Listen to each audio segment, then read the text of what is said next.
তাকে বলা হতো মহানায়ক। বাংলা চলচ্চিত্র ভুবনে তিনি চিরকালের মহানায়ক। চলনে বলনে দারুণ সাবলীল, নায়কোচিত গ্ল্যামার। সেই সঙ্গে যোগ হয়েছিল তার দৈহিক সৌষ্ঠব এবং অনাবিল হাসি, যার অভিনয় ও ব্যক্তিত্বের স্বাতন্ত্র্য আলাদা করেছে অন্য সবার থেকে। তিনি উত্তম কুমার। আজ 24 জুলাই, মহানায়কের প্রয়াণ দিবস। উত্তম কুমারের নামের আগে আজও মহানায়ক শব্দটি উচ্চারিত হয়, অথচ এই মহানায়কের যাত্রাটা মোটেও মসৃণ ছিল না। উত্তম প্রথম সুযোগ পান মায়াডোর নামে একটি ছবিতে। অতিরিক্ত শিল্পী হিসেবে এই ছবিতে তিনি 5 দিন কাজ করেছিলেন, তবে শেষ পর্যন্ত ছবিটি মুক্তি পায়নি।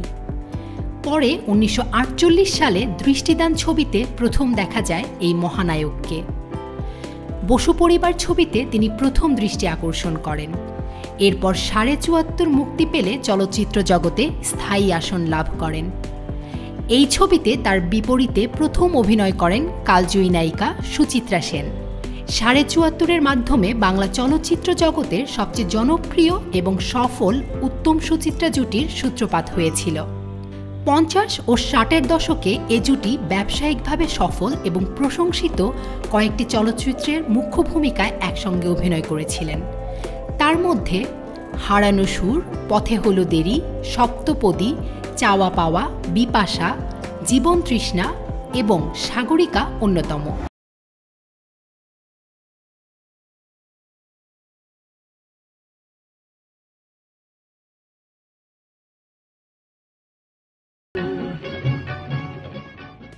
উত্তম কুমার বেশ কয়েকটি হিন্দি চলচ্চিত্রেও অভিনয় করেন।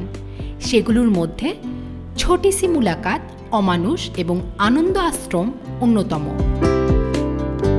তিনি উপমহাদেশের বিখ্যাত চলচ্চিত্র নির্মাতা সত্যজিৎ রায়ের পরিচালনায় 2টি চলচ্চিত্রে অভিনয় করেছিলেন। প্রথমটি নায়ক এবং দ্বিতীয়টি চিড়িয়াখানা। মহানায়কের ঝুলিতে পুরস্কারের সংখ্যাও অনেক। তিনি 5 বার জাতীয় পুরস্কার, 8 বার BFJA পুরস্কার ও 3 বার ফিল্মফেয়ার পুরস্কার পেয়েছেন। এছাড়াও প্রসাদ পত্রিকা পুরস্কার, সাংস্কৃতিক সাংবাদিক সংস্থা পুরস্কার, চলচ্চিত্র প্রসার সমিতি পুরস্কার লাভ করেন। ভারত সরকার 1975 সালে তাকে মহানায়ক উপাধি দেয়। তার স্মৃতিতে তার চলে যাওয়ার দিনেই নিজের নতুন ছবির প্রিভিউ প্রকাশ করতে চলেছেন সৃজিত মুখোপাধ্যায়। চলতি বছরের ডিসেম্বরে মুক্তি পাবে অতি উত্তম। এখানে উত্তম কুমারের চরিত্রে তাকেই দেখা যাবে, কিন্তু মৃত্যুর 43 বছর পর কি করে সম্ভব? সে প্রশ্নের উত্তর পাওয়া যায় ছবির পরিচালক সৃজিত মুখোপাধ্যায়ের কাছে। জানা গিয়েছে তার করা চরিত্র বা ছবির ফুটেজ কেটে কেটে এখানে তার চরিত্রকে জীবন্ত করে তোলা হয়েছে। আনন্দবাজারকে দেয়া একটি সাক্ষাৎকারে পরিচালক এই ছবির বিষয়ে বলেছেন, বাংলা ভারত তো বটেই, গোটা বিশ্বেও বোধহয় এমন ছবি এর আগে তৈরি হয়নি বলেই মনে করি। 54 বার চিত্রনাট্য লিখতে হয়েছে এই ছবির। 2018 সালে কাজটা শুরু করি। ঘুরে ঘুরে সমস্ত ক্লিপিংয়ের সত্ত্ব জোগাড় করতে হয়েছে। ছবির গল্প আবর্তিত হবে কৃষ্ণেন্দু এবং সোহিনীকে ঘিরে।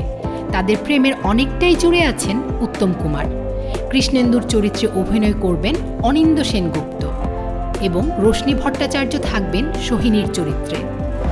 উত্তম কুমারের নাতির চরিত্রে থাকছেন তার নাতি গৌরব চট্টোপাধ্যায়।